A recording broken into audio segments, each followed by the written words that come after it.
আসসালামু আলাইকুম বন্ধুরা, আশা করি সবাই খুব ভালো আছেন এবং সুস্থ আছেন। আমার YouTube channel my story the garden টেলসের পক্ষ থেকে আপনাদের জানাই অনেক অনেক শুভেচ্ছা। ইতিমধ্যে আমি ছাদ বাগানের বিভিন্ন গাছের উপর বেশ কয়েকটি ভিডিও আপলোড করেছি।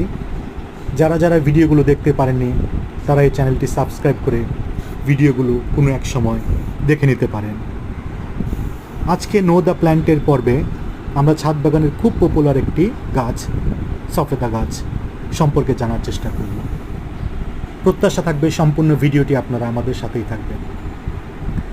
সফেদা গাছের স্থানীয় নাম সফেদা, ভারতীয় অঞ্চলে একে চিকু এবং আন্তর্জাতিকভাবে একে সফোদিলা হিসেবে চিনে থাকে। দক্ষিণ মেক্সিকো, মধ্য আমেরিকা এবং ক্যারিবিয়ান অঞ্চলে এর উৎপত্তিস্থল হিসাবে ধরে নেওয়া হয়।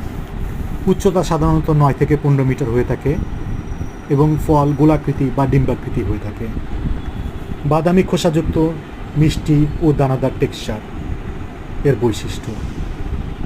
এর পাতা গাঢ় সবুজ, চকচকে ও ডিম্বাকৃতি।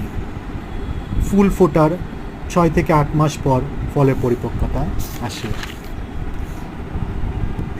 গ্রাফটিং করা গাছে 3 থেকে 4 বার বছরে ফল দেয়। বীজের গাছে ফল দিতে 6 থেকে 8 বছর লেগে যায়। বছরে একাধিকবার ফল দিতে পারে। ভিটামিন এ, সি, ক্যালসিয়াম ও ফাইবার সমৃদ্ধ এবং আমাদের কাছে এই ফলটি কিন্তু খুবই জনপ্রিয়।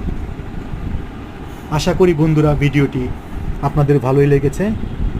এ ধরনের আরও নতুন নতুন ভিডিও পেতে চ্যানেলটি প্লিজ সাবস্ক্রাইব করুন এবং বন্ধুদের সাথে শেয়ার করুন। আশা করি সবাই ভালো থাকবেন আর আমাদের এই চ্যানেলের সাথেই থাকবেন। আর প্রত্যাশা থাকবে ভুল ত্রুটিগুলো সুন্দর দৃষ্টিতে দেখবে। আর আপনাদের কোনো প্রয়োজনীয় প্রশ্ন থাকলে প্লিজ কমেন্ট বক্সে আমাদের জানাবেন। সবাই আবারও ভালো থাকবেন, সুস্থ থাকবেন এবং আমাদের সাথেই থাকবেন। ধন্যবাদ।